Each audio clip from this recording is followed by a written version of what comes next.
La cultura como herramienta de la transición y para combatir la violencia y la desigualdad, ese es el propósito de la Secretaría de Cultura en la administración de López Obrador.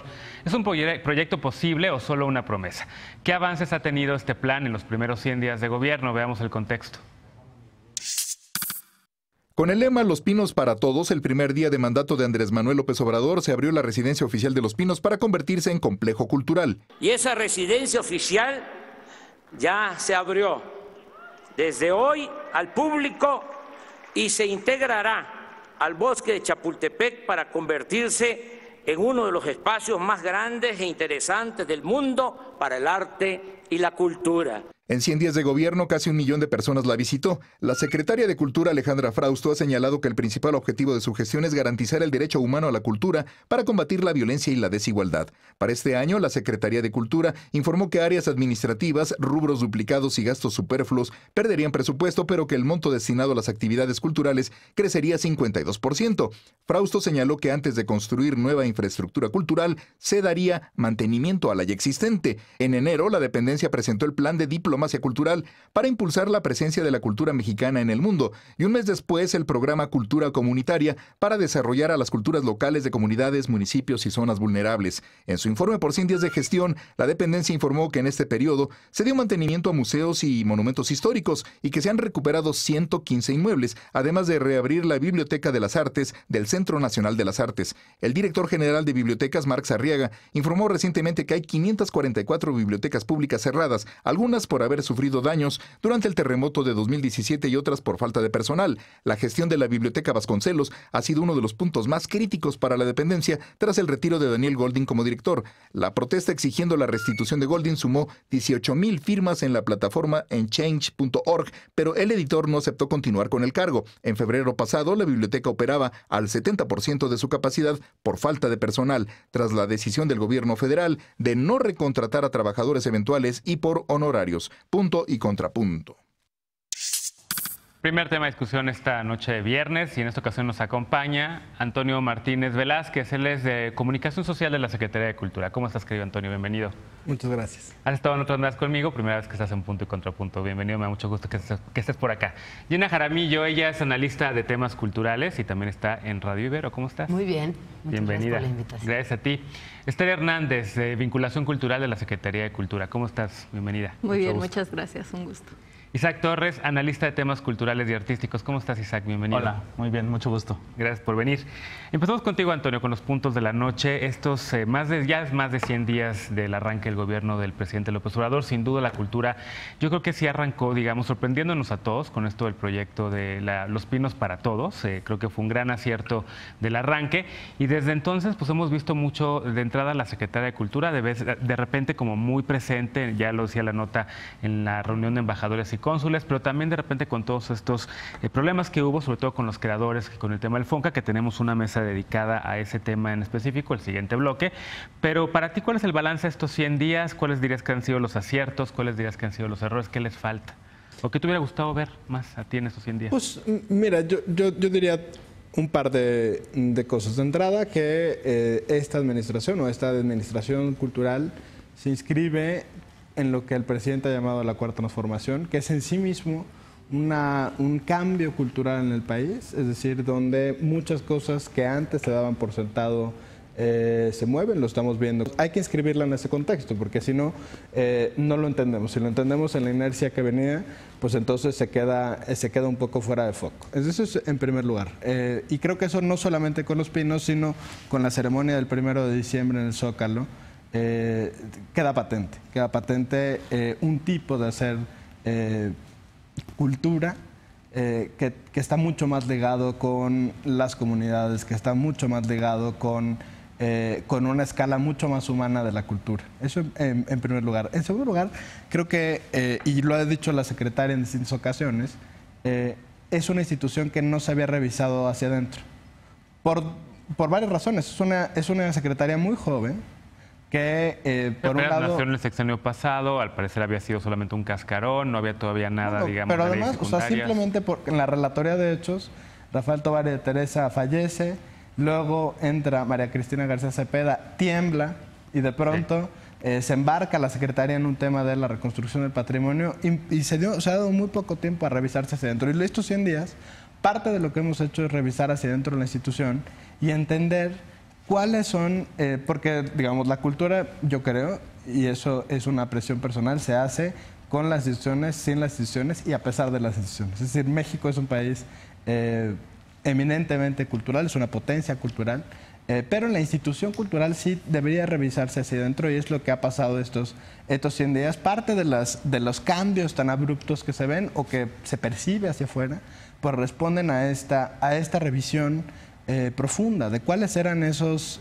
mecanismos en cómo se entregaba el dinero, de cuál era la relación con los artistas. La secretaria ha sido muy insistente a cortar el trayecto entre el recurso y los artistas, cuáles eran esos trámites que eran duplicidad de funciones, o que le permitían a algún artista que contratabas, iniciar en enero algún taller cultural y cobrar hasta octubre.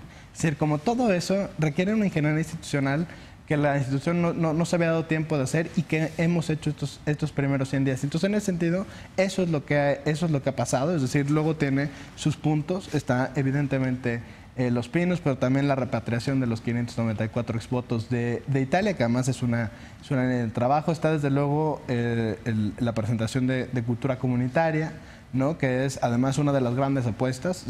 Siempre dicen que tienes que poner tu boca donde está tu dinero y el presupuesto está ahí. El presupuesto está en cultura comunitaria porque es una apuesta importante, insisto, de un programa cultural que tiene escala humana y que tiene una dimensión territorial. También recuperar la dimensión territorial de la institución cultural que en los últimos años había quedado en la Ciudad de México, pues es otro reto, salir fuera de la Ciudad de México. Oye, en el tema, y me quiero detener tanto contigo, porque también uno de los temas en los que más había expectativas era en cuál iba a ser el papel de la Secretaría de Cultura para el tema de la pacificación del país. Se realizaron algunos foros en el periodo de transición y de repente como que la cultura, más bien en la 4T empezó con el tema de la Guardia Nacional, empezó con todos los temas que uno no esperaba o por lo que uno no había votado, y de repente el tema de la cultura pues quedó como de lado, ya no se estaba hablando tanto, al menos mediáticamente, del papel de la cultura para la pacificación. Ya Esther abundará más al respecto de eso, Okay. pero no, al revés, más bien se inserta de manera transversal con la Secretaría de Seguridad Pública y Ciudadana, con el licenciado Durazo, pues está trabajando en un programa muy importante de pacificación, y luego la intervención de cultura comunitaria en esos primeros 720 municipios tiene que ver específicamente con eso. 720 municipios son los más violentos del país o los más marginados y son intervenciones permanentes. Es decir, eso sí, es importante señalarlo porque en secciones anteriores se habían hecho estas intervenciones fugaces. Una clínica de fútbol, de pronto pinten unas fachaditas y nos vamos. Ahora son intervenciones permanentes, está pensado a largo plazo y que tiene una metodología que permite abonar con una estrategia mucho más grande que desde luego escapa a la cultura, pero donde la cultura es el eje transversal de la estrategia de pacificación nacional. Gina Jaramillo, ¿cómo ves? ¿Cuáles son tus contrapuntos? A ver, no, me encanta escucharte. Fue complicado cuando me preguntabas cuál era mi percepción. A 100 días yo estoy en contacto continuo tanto con los creadores como con los divulgadores de la cultura en este país. Y me parece que estábamos muy a la expectativa, ¿no? Sobre todo con estas mesas previas que Alejandra Frausto realizó con muchos de nosotros o con diferentes escenas. Y me parece que a 100 días no se ha logrado articular de manera 100% positiva lo que se venía planeando en mesas incluso durante la campaña o a lo largo de la campaña. Ahora que mencionabas esta metodología para incorporar la participación comunitaria, artística, ¿cuál sería, Maribel? O sea, cuando hablas de metodología, esa palabra es muy amplia. ¿Cuál sería esa metodología? Bueno, a ver, te pasaron la bolita. Sí, exactamente. Así que el contrapunto es...